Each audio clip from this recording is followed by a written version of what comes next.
Hello and welcome everyone. Let's get things rolling. My name is Katie McNeila, Corporate Marketing Manager here at Spinutech. If we have any first timers joining us today, let me tell you a little bit about Spinutech. We're a full service digital agency with offices in Cedar Falls, in Des Moines, Iowa, and Tampa, Florida, plus remote team members in more than 30 states. We're clocking in at about 170 team members today, and every one of them brings expertise to the table when it comes to building full funnel strategies that drive traffic and convert leads. Most importantly, we pride ourselves in being forward thinkers. We're always thinking ahead, especially for our clients. What works today may not be what works tomorrow, which is why today we're talking about paid media disruptions that are no longer on the horizon, they're already here. And if you're not actively accounting for them, your campaigns are going to feel the effects.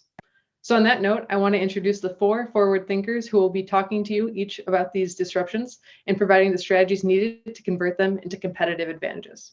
Today, you'll hear from Kurt Marks, our Senior Digital Strategy Lead, Megan Anderson-Russell, our Paid Media Team Lead, Claire Hawks, one of our Paid Media Strategists, and Mason Widmer, one of our Programmatic Paid Media Strategists.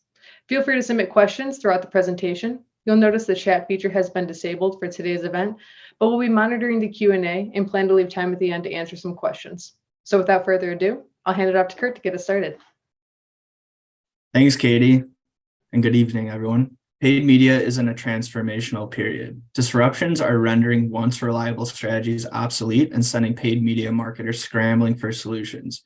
You can see these disruptions as obstacles, or you can see them as opportunities. Today, we'll be exploring 5 of these disruptions and how you can leverage them to future-proof your paid media strategy. The first topic is artificial intelligence and automation. This is definitely a hot topic, and you've probably been hearing a lot of this on networks like LinkedIn or where you get your news source for digital. AI can drive conversions and increase ROI. If advertisers are not currently implementing AI tools into their strategy, it's probably time they started considering it. Recent studies show that AI technology is expected to grow significantly throughout this decade. Advertising strategies should focus on KPIs that matter, like driving conversions. AI unlocks more advanced testing beyond the typical A/B method to serve creative that generates more qualified leads and conversions. By looking at past trends and performances, AI can make insights that inform advertising decision-making. Increasing ROI is also a main goal. AI-powered tools take in a vast amount of info and data to predict future trends and insights with accuracy. Using data to target the right audience with the right message every time helps ensure a reduction in advertising waste and boosts your ROI. Achieving this can be done by following these 3 methods and focus areas. Number 1 is personalization. Increasing relevancy of ads in 2023 is a top priority amongst consumers. 80% of those who classify themselves as frequent shoppers say they only shop with brands who personalize their experience. Segmentation is next. Understanding an audience is imperative to increasing engagement, which is why irrelevant content is one of the main reasons consumers don't engage more often. AI leverages audience signals such as demographics and online behavior to make an informed decision to serve users ads they actually want to see. Efficiency is also key. By looking at past trends and performances, AI can make insights that inform advertisers' decision-making, ensuring budget is efficiently being maximized.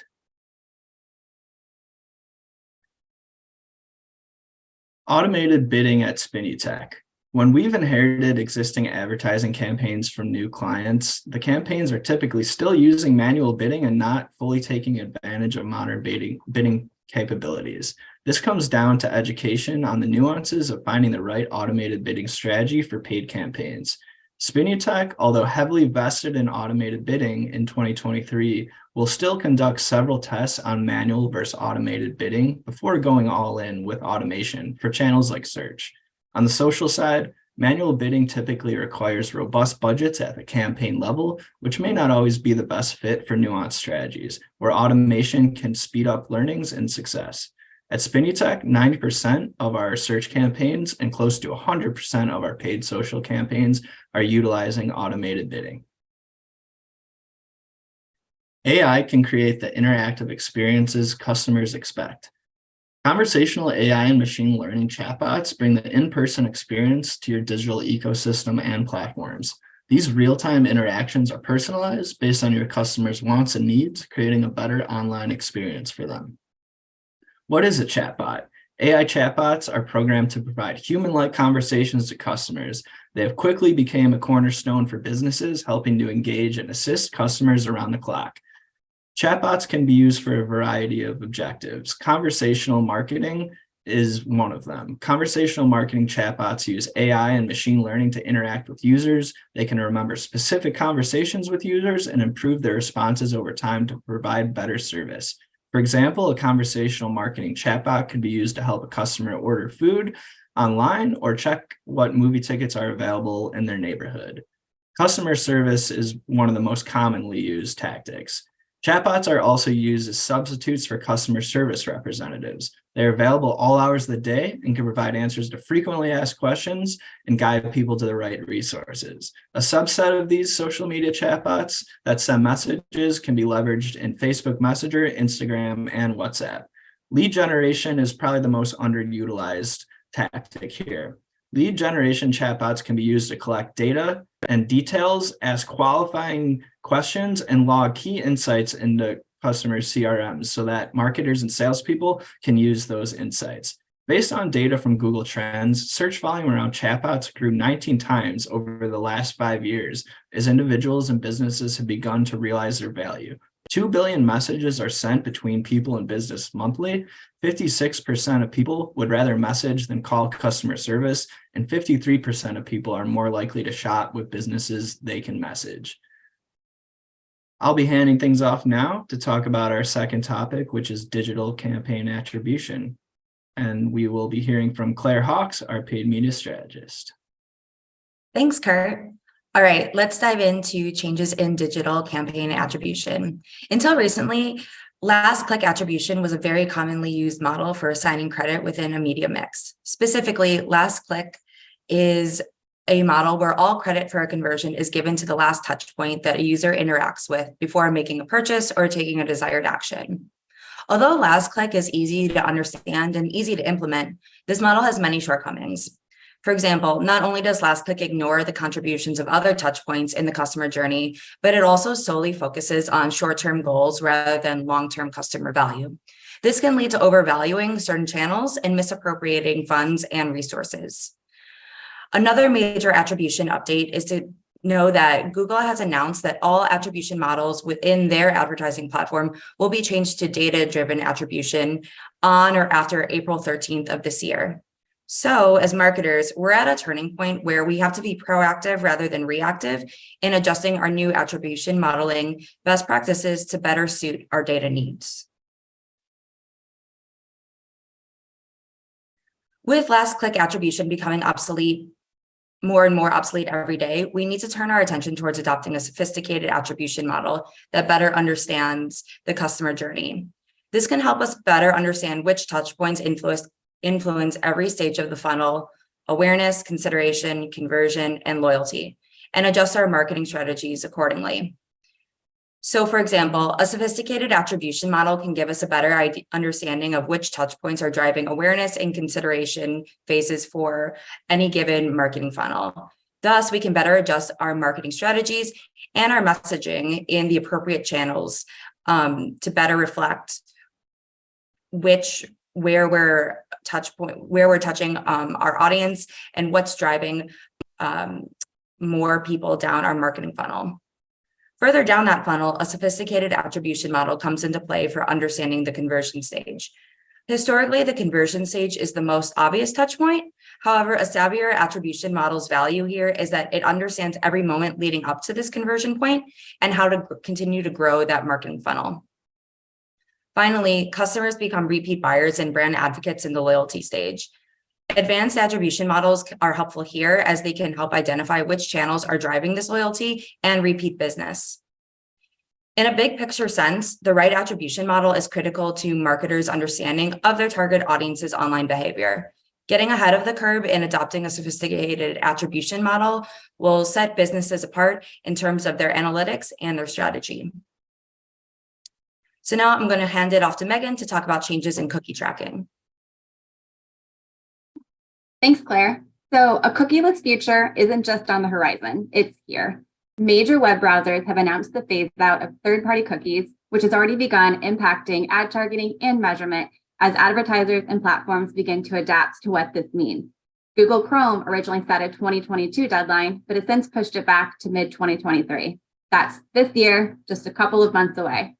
However, Chrome is actually behind the curve as Mozilla and Safari already began blocking third-party cookies years ago.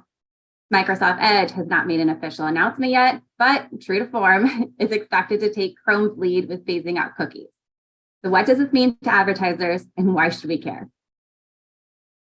Without third-party cookies, we lose key tracking capabilities that advertisers have historically leaned on to target in-market users, as well as tell the story of how our strategy and ads are performing. Losing third-party cookies means we'll lose things like cross-site tracking and specific ad targeting that allows advertisers to target audiences based on their browsing history and interest. And then there's frequency capping, which limits the number of times a user sees a particular ad to reduce ad fatigue. And then attribution, especially last click attribution, as Claire covered. This one is key as we rely on attribution to quantify the effectiveness of ads by measuring how many users clicked on an ad and then took a specific action, such as making a purchase. Without these cookies, it may be more difficult to accurately attribute conversions to specific ads and in turn, determining where to move money and strategy.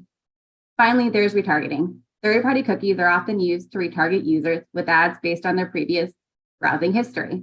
So if you see a dress online you like, suddenly that dress follows you around every site you go to until you realize you can't live without the dress and make that purchase. Without these cookies, advertisers may have a harder time reaching users who have previously shown interest in their products or services.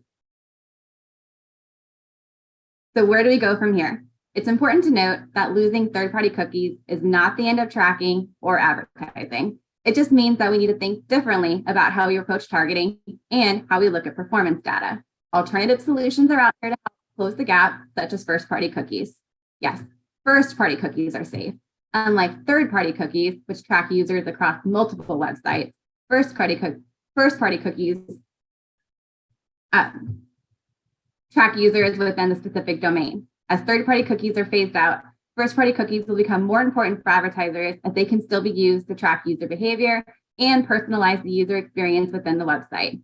They can also be used to capture UTM parameters, gCLIDs, and other user data to push back into advertising platforms to report offline conversion data. Then there's contextual targeting. This means that ads are relevant to the content of the page versus based on that user's behavior or interest. For an example, an ad for a cooking utensil may be placed on a recipe website.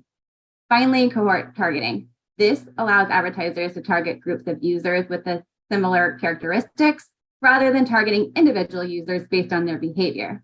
This approach helps to preserve user privacy as individual user data is not used to target ads. A recent trend in platforms is to go broader in our targeting, which goes against everything I was trained on when I entered the field, but broad targeting paired with machine learning really works. These are just a few examples of how we are navigating the depth of third-party cookies. And while these approaches may not provide the same level of granular targeting as third-party cookies, they offer a balance between targeting effectiveness and user privacy. Now I'm going to hand it off to Mason Widmer to dive into emerging ad formats. All right. So with viewership increasing year over year, CTV growth shows no signs of slowing down at all. And with that growth comes a new opportunity for advertisers. So to understand this opportunity, let's start with the increased consumer demand. With the increase in options for streaming services and the popularity of their content, consumers have become more accustomed to accessing their favorite shows and movies whenever they want. So CTV offers flexibility, convenience, and bingeability, making it more appealing than linear and more popular. With 221 million CTV users in 2022, which is right around 67% of the US population.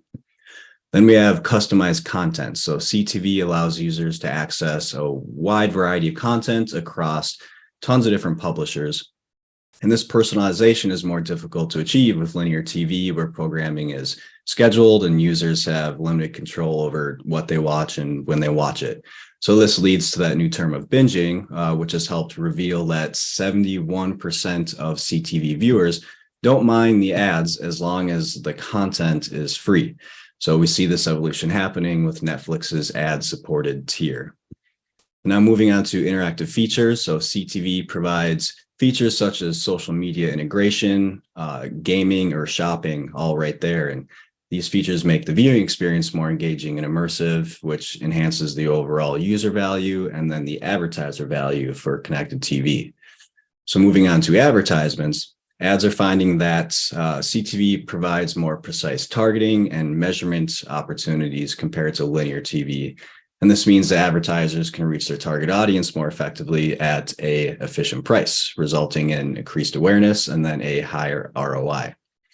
So now speaking of cost, CTV services are more affordable than traditional linear TV, making them more accessible to a broader range of consumers, which then makes it more affordable for advertisers, with average floor prices being right around $15 CPM for some publishers. So now putting this to practice, you can create a fully connected consumer journey by bridging the gap between linear TV and CTV and your broader campaigns. So by utilizing automated content recognition technology, or ACR, you can gather data segments of audiences exposed to LTV messages who otherwise wouldn't have been exposed to your digital campaigns. Those data segments can then be used in the CTV campaigns to funnel the LTV audiences into the broader digital campaign ecosystem. So these LTV audiences can be utilized all across various programmatic channels, from CTV to online videos down to banners and native, which in turn starts bolstering the lower funnel channels such as paid search. So now on the topic of paid channels, we can transition over and look at Reddit. So as the 5th most visited site in the US, Reddit is one of the most popular social media platforms, both stateside and worldwide. So there are nearly 56 million daily active users, and it's expected to hit nearly 70 million by 2025. And these users are all engaging within communities about their favorite topics, such as, anything from pop culture to gardening or to more obscure and niche hobbies. So for an example of a targetable audience on Reddit, we can look at tech decision makers. On average, they tend to spend 15 times more time on Reddit compared to other websites, and it makes sense why. Reddit's a conducive environment for discussing relevant industry news and updates, or even seeking advice on a niche topic that can't really be found elsewhere online.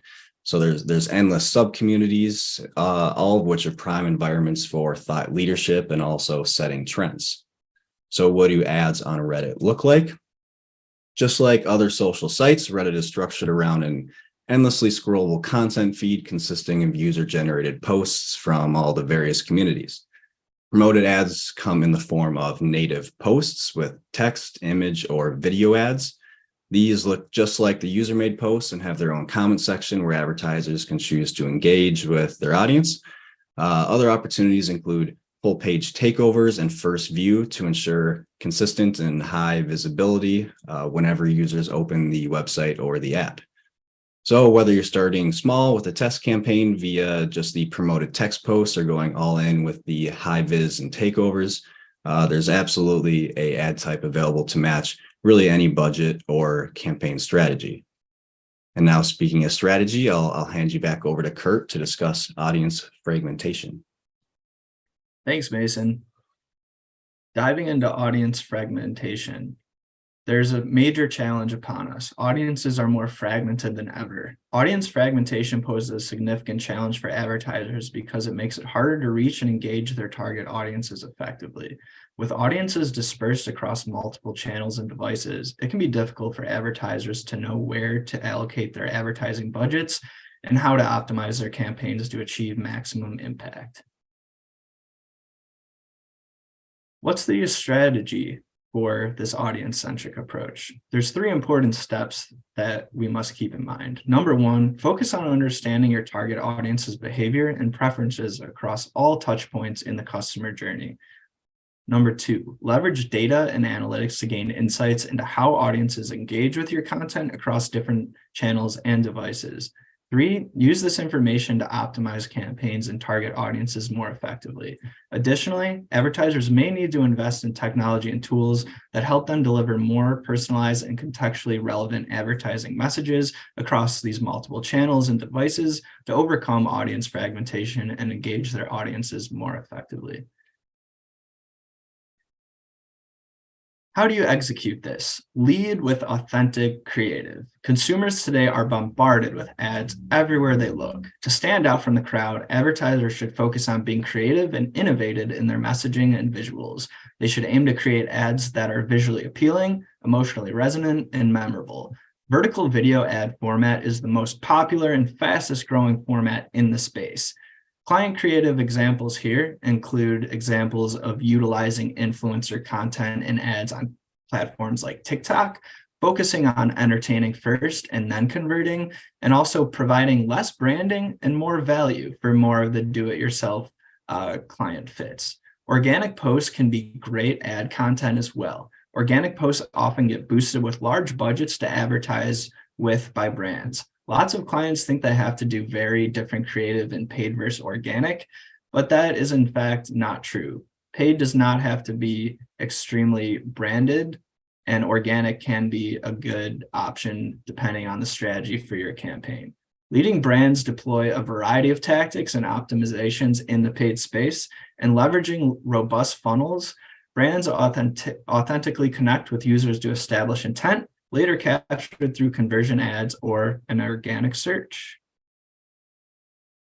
All right, so we've covered our main talking points here. So I'll take us home on a quick recap. As the paid media space continues to evolve rapidly in 2023, the rise of AI-based tools and automation will allow advertisers to optimize their campaigns with greater precision and more targeted messaging. Marketers are moving away from last-click models towards more sophisticated models like linear attribution, time decay, and position-based attribution, giving advertisers a more holistic view of what drives conversions, enabling better optimization of campaign spend.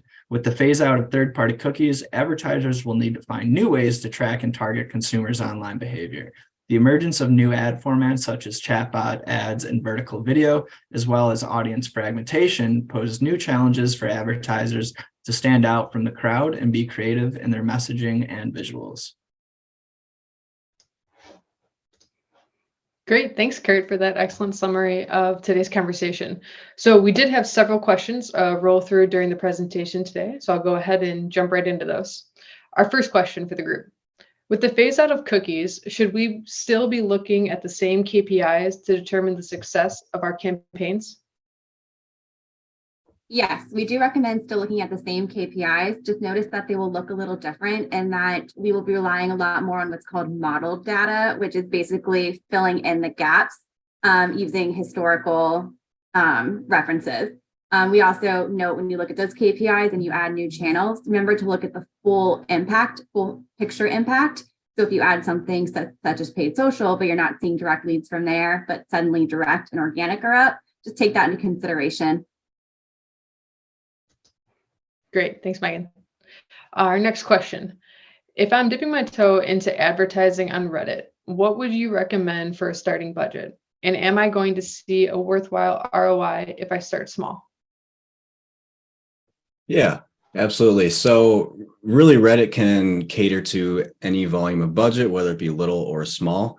And in terms of ROI that you'll see, it's really in reflection of, what you're delivering to your audiences and for how long, right? But we would absolutely recommend starting small either way, just to test the waters and, really gauge whether or not you should pursue consistent smaller posts with like the text or the image placements, or if you should go all in with the takeovers. And it's just a good way to gauge effectiveness by starting small and, getting some learnings from that. Great, thanks. Our next question. What is the role of a paid media strategist in an automated bidding strategy if AI is doing all the work? That's a great question, and one we're hearing a lot in recent years as AI becomes more and more popular. But paid media strategists, don't fret, you are still not being replaced. The human element is very important to your advertising campaigns still in 2023. Think of AI as a tool that you are using to better enhance your strategy. Really, it should be freeing up time that allows for you, the human, to be making more of those big, high-level strategic decisions that will be moving the needle for performance. Where AI can be very helpful is doing a lot of that granular tasks and taking those off your plate, such as doing constant keyword optimization or search term reports, looking at placements. AI can really use a lot of its capabilities to streamline the smaller things to free up the human strategist time and energy to focus on the bigger strategy pieces. Great, thanks, Kurt. Next question that came through. With the phasing out of last click attribution within Google products, what is the difference between last click and data-driven attribution, the new default for Google Ads and Google Analytics? Yeah, that's a great question. So data-driven attribution, we call that a lot. We can see it's a lot more sophisticated because it gives credit for conversions based on how people engage with various versions of your ads, keywords, and campaigns, and it can give you a better idea of which of these different touch points are having the greatest impact on your business. So data-driven attribution is a lot more holistic than last click ever was, because it looks at your website store visit, Google Analytics conversions from search, which includes shopping, YouTube display, and discovery ads, just to give you a better idea of how many times are people interacting with all of the ads that you put out there, and not just the final ad that they click on that eventually leads to a conversion. Great, thanks, Claire. And it looks like we have time for one last question. So for the group, for promoting B2B tech services in the US, Google search ads became useless now. Should we hope on Reddit now? How is Reddit working for small budgets? Another great question. So B2B tech services or B2B plays in theory are not dead on Google search ads if your brand has a lot of recognition and clout in the digital space. Depending on your brand search volume, it can still be a very effective way to get through to your decision makers. However, if you're doing a lot of non-branded prospecting, those clicks can be very expensive.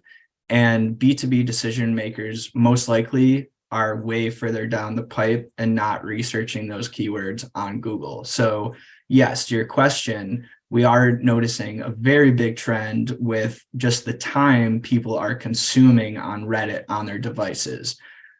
Paid search is a very important part of your strategy, but people really spend 1 to 3% of their time online on Google search or search engines in their online usage per day. So if you think about other channels, if users are only spending 1 to 3% of their time on the search engine to look for information and problem solve, it probably makes more sense to concentrate your efforts on platforms where you're actively engaging in B2B conversations and getting in the mix with the content that the actual B2B decision makers will be looking for and engaging with in a highly productive manner. Thanks, Kurt. It's really helpful context. All right, and before we close up shop, I want to say thank you to our presenters today, and thank you for everyone who took the time out of their busy schedule to join us. Our next webinar is coming up at the end of May, and then we'll be only 1 month out from Google Analytics 4, which becomes law of the land as of July 1st. And it's going to change how you've been measuring the performance of your website. So in anticipation of that, we'll have 2 members of our web analytics team here to share everything you need to know before the clock strikes midnight. Because you attended today's webinar, we'll go ahead and email you directly with the invitation to the next. In the meantime, if you have any questions about today's webinar or you're unable to get to yours in the Q&A, I encourage you to email us at webinar@spinutech.com. Thank you everyone for joining us today. We'll see you next time.